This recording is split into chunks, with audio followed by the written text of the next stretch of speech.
वो टैक्स माफ़ हो जाता है। ठीक है, या तो वहाँ दो गवर्नमेंट को या फिर ये संस्था को दो। तो ऐसे अब हमें भी जो हमारे पर टैक्स लगा हुआ है, सबके ऊपर टैक्स है ना।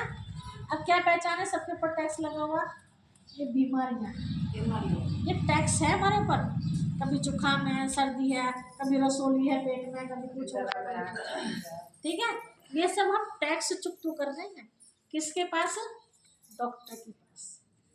डॉक्टरों का पिछले जन्म में हमारा कुछ हिसाब किताब होगा, जो आज हम मरीज हैं और वो हमारे डॉक्टर। घर में रोटी बने ना बने लेकिन डॉक्टर को देना ही है ना। बिल्कुल मोल भाव भी नहीं होता। सब्जी में मोल भाव कर लेंगे, कपड़े में कर लेंगे, लेकिन दवाई में कोई मोल भाव नहीं होता है ना। तो यहाँ फिर शिव बाबा बताते हैं कि जितना आप जो कमाते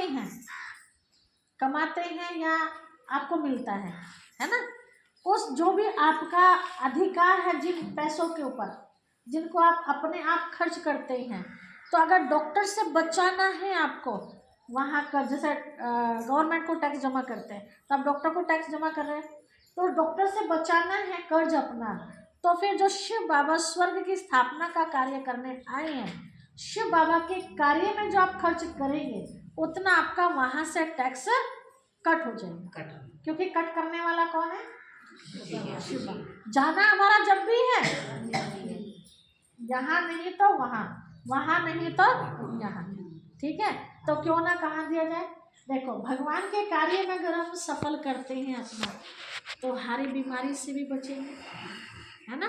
देखो मुझे बुखार चढ़ा, 2 दिन चढ़ा, 4 दिन चढ़ा, डॉक्टर से दवाई भी लाई, इंजेक्शन भी लाई और रेस्ट भी करा और पीड़ा भी सहन करी, है ना। कर्ज तो जब भी गया ना, पीड़ा भी सहन करे और कर्ज भी गया।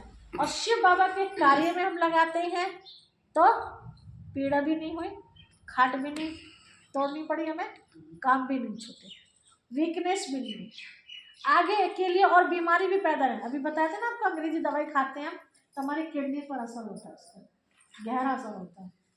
तो कितने फायदे होंगे? बहुत फायदे, है ना।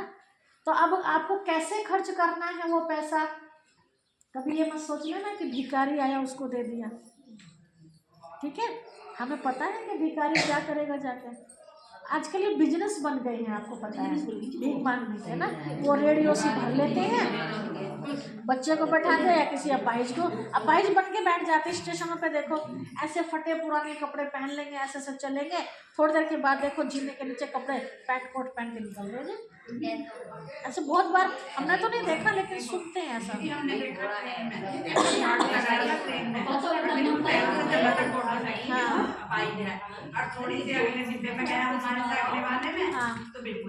बिल्कुल ठीक चल पड़ा। तो ये अपने वालों की भी इतनी हवा खराब होगी, 500 रुपए की रसीद काटेंगे, 200 रुपए की रसीद काटेंगे।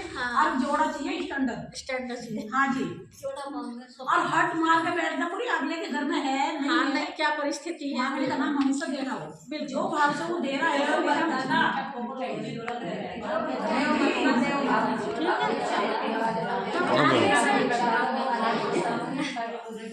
आगे से आप सब ध्यान रखिए कि किसी को भी भिखारी को देने की आवश्यकता नहीं है।